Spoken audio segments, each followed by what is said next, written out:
right, welcome to another edition of the program, Critical Lens. My name is Chimobin Zaramobi. Today on the program, we have to examine happenings in the education sector, as well as the recent policy, Nigeria First, by the federal government. That introduction clearly has left a lot of Nigerians asking more questions. But to the education field, where earlier this week, the Joint Admissions and Matriculation Board, JAMB, released the result for the 2025 UTMA. According to JAMB, out of the 1,955,069 candidates that sat for the exam, only 420,415 scored 200 and above. That amounts to 78.5%, failing to meet the threshold of 200. Joining us today to discuss this development is a member of the civil society organization in Nigeria, and of course the leader of the civil society coalition in Delta State, Pastor Edewor Egedegbe. Thank you so much for joining us today. Thank you for having me. Good day. Let's get down to it. The numbers that we are having clearly have left a lot of people concerned. I mean, out of 1,955,069 candidates, just 21.5% scored 200 and above. That must worry you as an individual. Absolutely. It worries me. And it brings to fore the fact that the way our society has prime education, that's what has just shown clearly. We've negated those values that education brings to bear. So this is a clear opening for everyone to see that, yes, we have, allow education to take the back seats, and this is what you get. Not just that, it also shows clearly that our education, sector, talking about the Ministry of Education, with their policies and programs, have not also helped the system either. For example, this last JAMB that was just conducted, you see that they staggered the JAMB operations as against what it used to be before. You see some of those JAMB state centers as early as 6:30, students are already sitting for exams, not minding, where they are coming from for those exams. So a lot of psychological defects affected those students. That's one. Then, of course, today, the over-domineering effect of our young ones, by reaching out for their phones and going to social media without studying their books also have come to fair. Now, you talked about 1.9 million SATs, and just only about 400, thousands and above scored above 200, 200, which is the threshold. It tells you clearly that our values are winning. Things that we should give priority to, we are not giving priority to them. It behoves on the students and the parents, and of course, the education institution.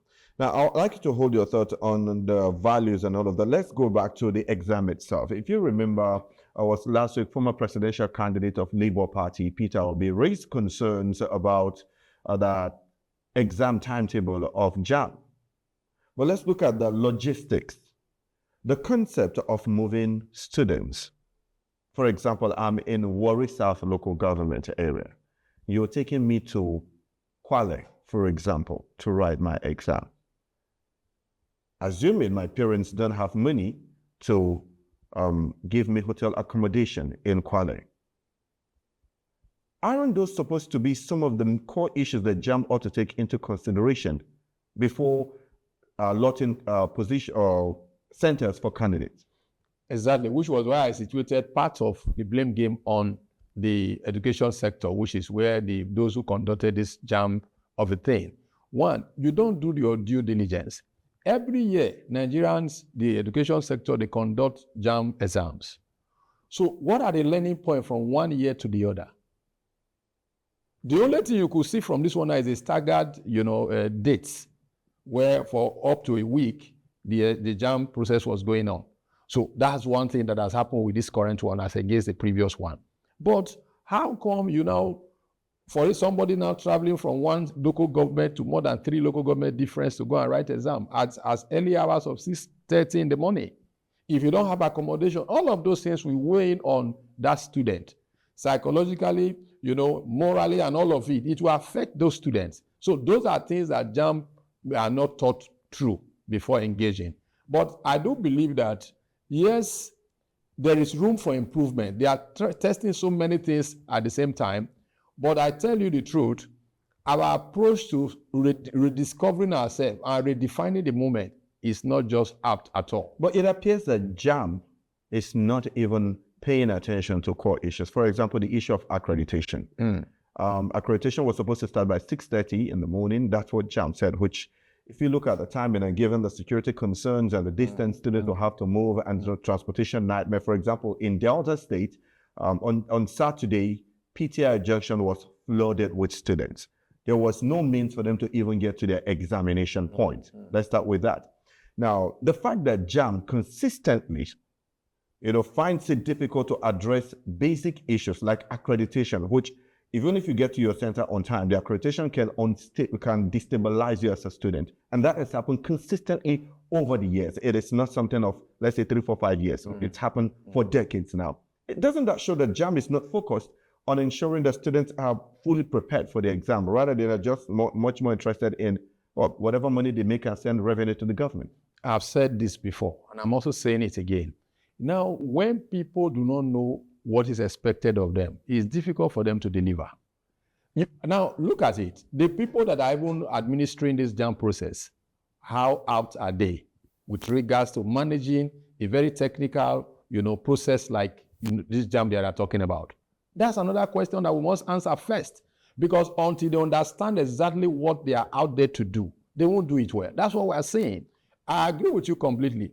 My last daughter wrote this JAMB. I live far away in DSC roundabout, Commissioner Road. I had to, drive in as early as 5 a.m. I'm up so that I can bring her to somewhere around Federal Government College area there. That's where her center is. So if I'm not mobile, how will I be able to convey her from that place to this point of writing exam as at 6:30? These are issues. Now we are talking about it. What are they going to do about it? That's another thing. But we've reeled out some of the gaps that are associated with this current JAMB. What are they going to do about it? The next thing you see is one man will come and begin to tell you, how Mr. President has done so well, how this has done so well, without addressing the core issue that is of, attention. So we must look at these things objectively and not play politics with governance. I've always said this. We have people in both professional organizations, political organizations, play politics with almost everything that happens in the Nigerian setting. We are sick and tired of it. Objectivity must take the center stage. Once elections are over, it is governance. You've been elected, govern. Governance has its own antics. You don't play politics throughout everything and you want to come and speak to issues, you are trivializing them. At the end of the day, we run in circle without making the expected progress. So for me, I think a searchlight should be beamed on the managers of JAMB. Searchlight should be beamed on them, that they should come and tell us exactly what is happening. What are their issues? Because we see a lot of things from our standpoint here. Are they not seeing what we are saying? If they are not, let them see from our own perspective so that they are able to fix it, so that in 2026, when we are talking about JAMB, we don't have to go through these rigors any longer. For me, that's the area we must look at right now. And now, looking at the students' performance, we've faulted JAMB where we think they have failed. Well, let's look at the students. Do you think that this is a reflection of us, where the students are, where their thoughts are? There have been concerns about outdated curriculum, uninspired learners. You've talked about societal values. Yeah. Is this a reflection of where we're headed? It's purely a reflection of where we're headed. But let's even look at it. First, we have this generation now, the generation we have in our hands, they are not ready to study. They want it ready-made. And once it is ready-made, you are not the one that made it. The manufacturer of a product has its spare parts. What you discover yourself, you'll be able to, you tinker with part-time. But not what somebody else, someone else discovered for you. That's the problem we're having today. We have students who do not delight in studying. Scripturally speaking, you talked about how you study to show yourself approved. So it takes study to be able to master whatever you are asked to do. And that is surely missing in our climate today. Now, young people, you can see somebody, a young lad of between 12 to 16, with a phone, iPhone, from morning till night. Now, what is he doing? He or she is doing is just, browsing through and seeing those things that attracts them. Not what will affect his or her life now and in the future. Some things some people, content creators have created, and so you are wallowing your own day with a content created by someone who is making his money, and you are wasting your time. So we are saying that, look, we must rediscover ourselves. Young people must rediscover themselves. Recently, I shared that with you sometime, because we have to rediscover ourselves, redeem the time, because the times are evil. We came up with, a movement, a program, talking about security education in advocate, where we can bring these young people back on track, because they are way far out of track. We must bring them back. And it's not just the young people. Parents have to play a role here, because our parents too have not taken responsibility to, nurture those children. I'll ask you to hold your thought on that, because when we come back, we look at the role of parents and, of course, at the reaction of the Minister of Education, Tunde allows to the whole result from JAMB. We take this break now. She Can. Ruth Gender Foundation presents a one-day awareness program on the rights and responsibilities of the girl child. Theme: She Can. This program features trainings and series of practical survival skills for the girl child. Date is Friday, 23rd May 2025. Time 9 a.m. Venue is the Udwana Hall beside Otres, Warri, Delta State. Follow us on Facebook and Instagram at Ruth Gender Foundation. Snapchat Ruth Gender. Proudly powered by Ruth Gender Foundation. All right, welcome to the program, A Critical Lens. We are looking at what exactly happened when it comes to the 2025 UTME result. Reactions have been trailing that result. And earlier we were talking about how the students have not been able to put in the yards. But now let's talk about the position of parents, their role. I'm going to take you through the numbers here. We had underage candidates that were registered for the exams. Precisely 40,247 took part in the exams. And there were students that were said to be special, quote unquote, obviously their parents projected them. And out of that, we only had just about 1.5% of them that came through, that passed. And let me pick your thought on that. Isn't that a reflection of the fact that some parents are eager to have their children jump classes? Absolutely. The blame should properly be situated in the corridors of the parents today. Now, I don't know the competition that parents are, chasing today. I don't know. That a child that is less age, you just want that child to get to the university to do what? Somebody that is not matured in mind? I do not know. That's why I say values and winning. And it behoves on us to rediscover ourselves. Quite right. Now, you see, I read something on the social media last week of a young lady of, I think, 15, left Lagos to go and write JAMB. Somewhere around Ondo State or so. The parent took the child to the park, then of course entered. She didn't know where to go from there. She ended up not even writing the JAMB because she could not get to the point of, writing the JAMB. And the luck she had was that she sent a message to the brother that I'm somewhere, but I don't know where I'm going from here. And that was how they were able to use it to trace and track the number and rescue her. Now, this is a 50-year-old girl who wants to go and write JAMB.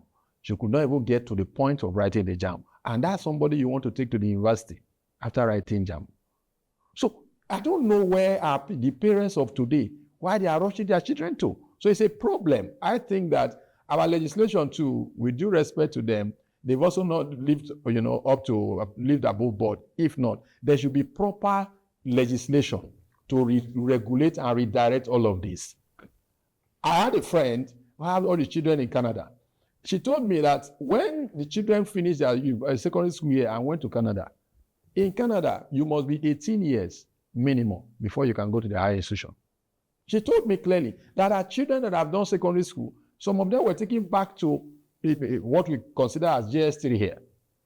The one in JS3, they were taken back to primary school. So they are able to fulfill the requirement and get to that maturity where they can stand on their own. That's Canada, where Nigerians are trooping to. They have things working there.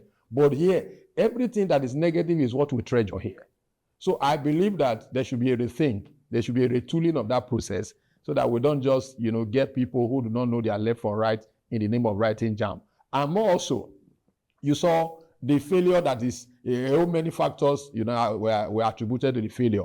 Some of these children who were sold out to their phones, to their, iPads, they can't even use their laptops. They could not use the laptops to access. That's why many of them failed.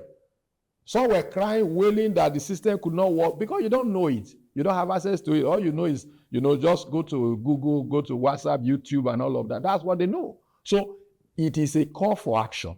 But is that also possible that some of the the equipment or devices used at the CMT centers are kind of outdated? I mean, no, I do not think they are outdated. They don't even know how to, to operate those computers. That's the first place. So you are saying that there is more shift towards mobile devices? Absolutely, absolutely. So are you advocating that we go back for the usual computer training that we use? Of course, you can master both. It helps you. It gives you advantage. Go back to those computers because that's the foundation. It will help you because there are certain things that you can't do with your phone. Computer will make it easy for you. So what is wrong if you master the computer use, then at the same time you also use your phone, that is much easier for you. But the challenge is that people like it easy. If people like it easy, that's why they are running away from the computer that takes some level of complexity to understand. This one is at your fingertip. The computer, you need to master your hand on the tabs and all of it. But that's not with the phone. So they are treated towards this way. And that's that, that making it quick syndrome that is buffeting our today world. We need to rediscover ourselves and go back to basics.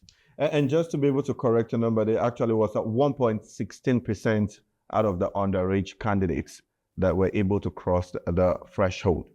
Now let's look at the reaction by the federal government. The Honorable Minister of Education, Tunde Alausa, in his response, he said, well, it just shows that the poor result shows that the effort by the federal government and the president to curb malpractice is working. Is that, or do you share? No, I share in that view to a reasonable extent because now they were able to, redirect the JAMB process this time around, unlike what it used to be before. There used to be leakages of, questions, and you see a lot of numbers, some people scoring 300 or something and all of it, because those questions were leaked out. They just go there and master it. But there were a level of some confidentiality in this current exam that could be attributed to a reasonable extent. However, it's also the point that having given that position, that's not enough in itself. Now, the things we are spotting from the happenings that have just happened now, that brought about this poor performance, must be addressed holistically. They've been able to master that. Let them keep the secrecy of those questions so that they don't get leaked out. And that, for me, is critical. People don't just come out with bogus figures that they cannot defend. We've been having that all along. So if they are able to get this one right, I think it's a way to go by confidentiality of the questions. Then let the people be tested truly to know exactly what they know about what's up there. Then you mentioned the issue of curriculum, the outdated curriculum. Our curriculum has been outdated, no doubt about that. I also think that JAMB and their managers should know that the things, our curriculum, particularly in the education sector, should be overhauled currently, because the things we still have in our curriculum, they are outdated. The happenings, the current trends that are happening have not found their way into our curriculum. Those are some of the things we're also, advocating to see how the curriculum is rejigged entirely so we can bring in the modern trend into what we're having in our hands today. Indeed, we'll now go on a very short break. When we come back, we make a switch to the economy and look at the recent policy, Nigeria First, move by the presidency to try to put production, made in Nigeria production first ahead of imported goods. What are the pros? What are the cons? We'll talk about that after the break. She Can. Ruth Gender Foundation presents a one-day awareness program on the rights and responsibilities of the girl child. Theme: She Can. This program features trainings and series of practical survival skills for the girl child. Date is Friday, 23rd May 2025. Time 9 a.m. Venue is the Udwana Hall beside Otres, Warri, Delta State. Follow us on Facebook and Instagram at Ruth Gender Foundation. Snapchat Ruth Gender. Proudly powered by Ruth Gender Foundation. All right, welcome back from the break. Let's now make a quick dash and talk about this new policy by the president. Earlier this week, President Bola Ahmed Tinubu introduced the Nigeria First policy. Now, this policy is aimed at streamlining importation of goods and promoting locally made products. The idea is for Nigerians to patronize goods manufactured in Nigeria. The implication of this is that goods that are imported will be restricted, while locally made goods will be promoted. Now, there was also a caveat, for expatriates. He said that, according to the president, that jobs that Nigerians can do should not go out, or jobs and contracts that Nigerians can execute should not go out to foreign expatriates. Still in the studio with us is Pastor Edewor Egedegbe. Let's look at this position by the president. This exactly mirrors the policy of U.S. President Donald Trump, America first. This one is Nigeria first. Is there anything special about this move by the president? Well, for me, it's a welcome development. January 17 this year, when we came up with this, catching them young on the right path as a way of policy, and of course, movement in Nigeria to rediscover ourselves. This was one of the messages we're putting out there where we go to schools, public places. Nigerian first. Nigerian first means that you prioritize Nigeria above every other thing, like the American does. And that's what we'll be telling the students. So for the president to come up with that policy, I give it to him. But beyond the policy statement, for the optics, I'm not moved when things are announced, from governments and, in the pages of papers and in the cameras.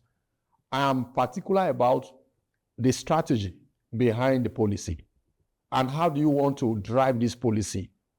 What are the quick wins? What are the challenges? How are you going to mitigate those challenges? I want to see a foolproof approach to this Nigerian first thing. Why am I saying that? We've had this before. So what is going to be different in this Tinubu Nigerian first mantra?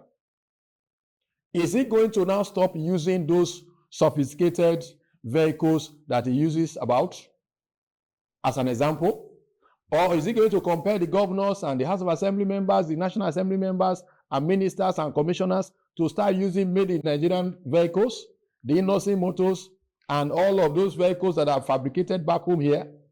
Is that the beginning point? I'd like to get a clear picture of this Nigerian first, statement. Until that is done, it's just for the optics. I will put it again. So we are looking at a Nigerian first that brings the value of the Nigerian man. Because you will agree with me, correct me if I'm wrong, Nigeria has more than 34 minerals embedded in Nigeria. More than 34. There are nations that have just one, and they are doing great. We have more than 34. Just one can survive Nigeria if properly tapped. But here we have plethora of minerals, they are not properly tapped. So when you say Nigerian first, it resonates with me 1 million times. But how are we going to drive that initiative? That is a question that I'm taking back to Mr. President and his managers across. That let it not be a slogan. Let it not be for the optics. Let it be for the reality of it, that the Nigerian man, of course, the man who is into agriculture, will have environment that he can do his agriculture, mechanized agriculture, and everybody see a need to go back to agriculture. Then beyond that, Nigerian man will now pride himself in using Nigerian fabrics and not using Italian or Senegalese and all of those things, because we have all of those things back at our beck and call. Now, let's look at the policy and the potential implication for our economy. In August 2019, former President Muhammadu Buhari did shut the Nigerian borders. The aim then was to boost agriculture, have local farmers have their products flood the market.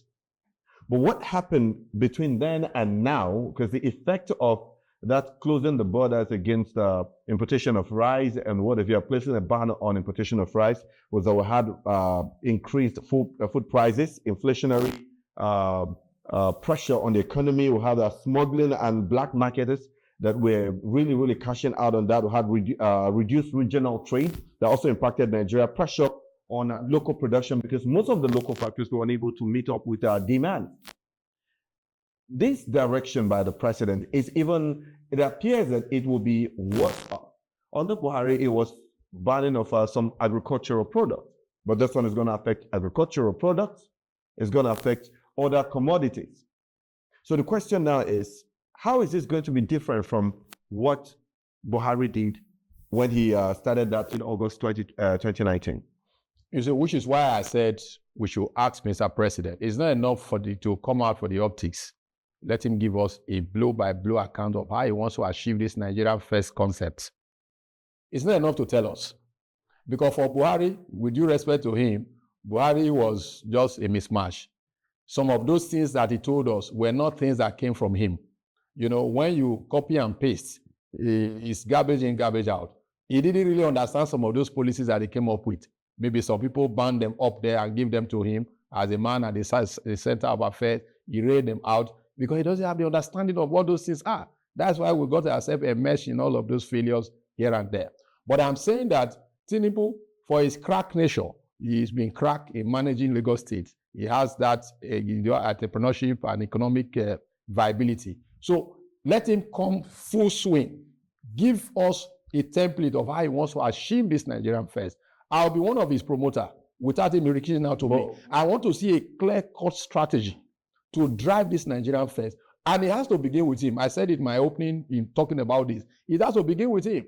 All of those 40-something cars in his fleet has to come down. But how do you really believe that the president is the one driving this? Remember that late last year and the early part of this year, there was supposed to be this policy that kind of granted waiver for the importation of certain food commodity in Nigeria to cushion the effect of achieving drive down the prices. The implementation was zero, and still zero. There was a 150 days window. It elapsed without a single implementation. That was supposed to have come from the Commander-in-Chief of the Federal Armed Forces. Yeah, and now there's another one that is coming to that saying, oh, Nigeria first is coming from the president, and another economic policy.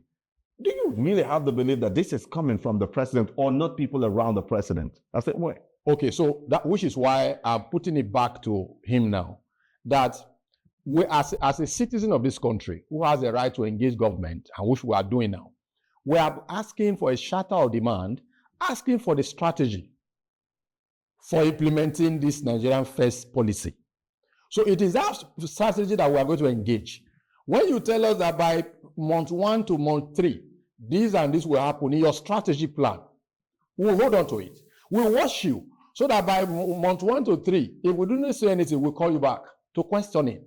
But when you bundle a speech on people without details, there is nothing to measure.